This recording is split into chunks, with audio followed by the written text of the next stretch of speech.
வணக்கம். மிக நீண்ட இடைவெளிக்கு பிறகு பதிவு திருக்கோயில் தரிசனம்ங்கிற தலைப்பில்னு எடுத்துக்கலாம்.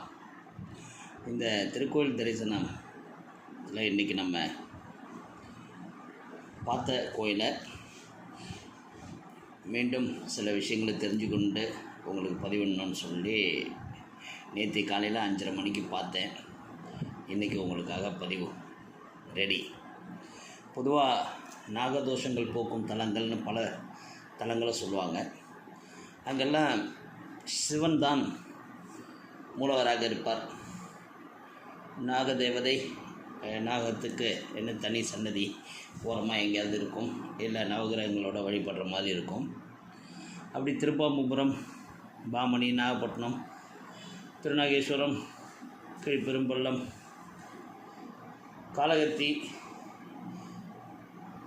கோடகநல்லூர்னு பல இடங்களில் மூலவரான சிவபெருமானை நாகங்கள் வழிபட்ட வரலாறு நம்மளுக்கு சொல்லுவாங்க. ஆனால் இங்கே நேற்று நான் காலை 5:30 மணிக்கு திருப்பள்ளி எழுச்சி நிகழ்ச்சியில் கலந்து கொள்ளும் போது இங்கே மூலவரே நாகராஜா தான் இங்கே மூலவர். நாகர்கோயில் அமைந்திருக்க ஒரு தொன்மையான பழமையான ஆலயம். பாண்டிய நாட்டு கட்டிடக்கலைக்கு ஒரு எடுத்துக்காட்டாக இருக்கிற ஒரு ஆலயம். கேரளபாணி கட்டிடக்கலையும் அதில் கலந்துருக்குதுங்கிறது இன்னொரு சிறப்பு. இங்கே சிவனும் இருக்கிறார், காசி விஸ்வநாதர் என்கிற நிலையில். இந்த கதையை பற்றி கொஞ்சம் பூர்வீக செய்திகள் என்ன சொல்கிறாங்கன்னா, பல காலங்களுக்கு முன்பு ஒரு பெண்மணி இந்த வயலில் அரிவாளை கொண்டு நெற்கதிர்களை அறுத்து கொண்டிருக்கும்போது, ஒரு நெற்கதிரை அறுக்கும்போது அதிலிருந்து ரத்தம் வந்ததாக சொல்லப்படுகிறது. அதை கண்டு பதறிப்போன அந்த பெண் மக்கள்கிட்ட சொல்லும்போது அந்த இடத்த தீவிரமாக ஆராய்ச்சி செஞ்சு பார்க்கும்போது ஒரு பாறையின் மேல் 5 தலையுடன் கூடிய நாகர் உருவம் இருந்தது.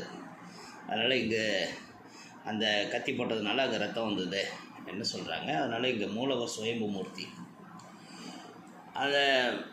அந்த கிராமத்து மக்கள் தொடர்ந்து அந்த சிலைக்கு பாலாபிஷேகம் செய்து வழிபடும்போது அங்கே பலருக்கும் நல்லது நடக்க தொடங்கியது. அங்கே ஒரு ஓலை குடிசையை வைந்து அங்கே தான் மூலவரை வச்சு வழிபட்டு இருந்துருக்கிறாங்க. அந்த பகுதியை ஆண்டு வந்த மார்த்தாண்டவர்மன், அவருக்கு நிறைய ஸ்கின் டிசீஸ் ப்ராப்ளங்கள் வந்துருக்குது. அவர் இந்த கோயிலுக்கு வந்து பால் அபிஷேகம் செய்து நாகராஜனுக்கு தனது தோல் நோய்கள் பூரண குணமடைந்தது. அதனால் அரசன் மகிழ்ந்து போய் அந்த இடத்தில் ஒரு ஆலயம் எழுப்பினான் இந்த கோயிலை பற்றி கொஞ்சம் சொல்கிறாங்க. ஆனால் அந்த ஆலயம் எழுப்பும் போது கூட கற்கோயிலாக அமைக்காமல் அந்த கருவறையை மட்டும் ஓலை குடிசையாக அமைத்தான். நாகங்கள் வாழக்கூடிய இடமாக அது இருக்கணும்னு சொல்லிட்டேன். இப்போவும் அந்த கோயிலில் பணியாற்றும் அர்ச்சகர்கள் எல்லாம் சேர்ந்து வருடம் ஒரு முறை அந்த கோயிலில் இருக்கிற அந்த ஓலை குடிசையை அவங்களே மாற்றி புனரமைச்சு செய்து கொண்டு வழிபடும் தொன்மை இன்னும் இருக்குது.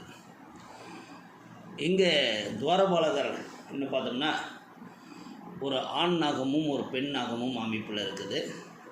தர்ணேந்திரன்ங்கிறது ஆண் நாகமாகவும் பத்மாவதிங்கிற பெண் நாகம் 2 பேரும் துவாரபாலகர்களாக இருக்கிறாங்க. இந்த கோயிலோட இன்னொரு சிறப்பு என்னென்னு பார்த்தோம்னா, கொடிமரம் எப்போதும் மூலவருக்கு எதுக்க இருக்கும். ஆனால் இங்கே கொடிமரம் மூலவருக்கு எதுக்க இல்லாமல் பக்கத்தில் இருக்கும் ஒரு இடத்துல இருக்குது. அதாவது அனந்தகிருஷ்ணன் கோயிலுக்கு எதுக்க அந்த கொடிமரத்தை அமைச்சிருக்கிறாங்க. பொதுவாக கொடிமரத்துக்கு மேலே எப்போதும் கருடன் இருக்க அமைப்பு இருக்கும். இந்த கோயிலில் நாகராஜா மூலவராக இருக்கிறதுனால இங்கே கருடனுக்கு பதிலாக ஆமையை அமைச்சிருக்கிறாங்க. இங்கே கன்னிமூலையில் கணபதி சந்நிதியும் காசி விஸ்வநாதர் சந்நிதி, அதாவது நாகராஜர் சந்நிதிக்கு வலதுபுறம் காசி விஸ்வநாதர் அனந்தகிருஷ்ணன் சன்னதிகள் அமைக்கப்பட்டிருக்குது. இந்த கோயில் கிழக்கு பார்த்திருந்தாலும் பல வாயில்கள் மேற்கு நோக்கியே இருக்கிறது.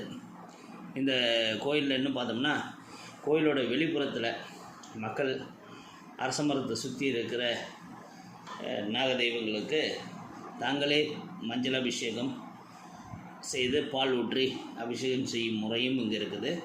இது பலருக்கு ஞாயிற்றுக்கிழமையில் இந்த நிகழ்வு நடத்துறது பல பேருக்கு குழந்தை செல்வம் உண்டாகிறது, தோல் நோய்கள் தீர்ந்து போகுது, செல்வ செழிப்பு உண்டாகிறது என்ற நம்பிக்கை இங்கே இருக்கிற பக்தர்களுக்கு தீவிரமாகவே இருக்குது. நேற்று காலையிலையும் நான் பார்க்கும்போது இது எனக்கு ஆச்சரியமாக இருந்தது. ஏன்னா எல்லோரும் பாட்டிலில் செம்புலெல்லாம் பால் கொண்டு வந்து ஊற்றி அபிஷேகம் அவங்களே செய்கிறாங்க. அதே போல் கோயிலும் சுத்தமாக பராமரிக்கப்பட்டிருக்கிறது. நம்ம பிரம்மாண்டமான கோயில்னு சொல்ல முடியலனாலும் ஒரு தெய்வீகமான கோயில் அமைப்பில் கண்டிப்பாக கட்டடக்கலை அமைக்கப்பட்டிருக்கிறது. ரொம்ப நாகர்கோயில் உள்ளே அமைப்பு ஊருக்குள்ளேயே இருக்கிற கோயிலாகவும் இருக்குது. அதனால் வாய்ப்பு கிடைக்கிறவங்க எப்போல்லாம் உங்களுக்கு வாய்ப்பு கிடைக்குதோ அப்போ இந்த நாகராஜனை சென்று வழிபட்டால் நாகதோஷங்கள் அனைத்தும் நீங்கும் என்கிறது மிக சிறப்பாக சொல்கிறாங்க. இந்த கோயிலில் இன்னும் பல விஷயங்கள் ஆயில்ய நட்சத்திரத்துக்கும் இந்த கோயிலுக்கும் சிறப்பாக சொல்லப்படுகிறது.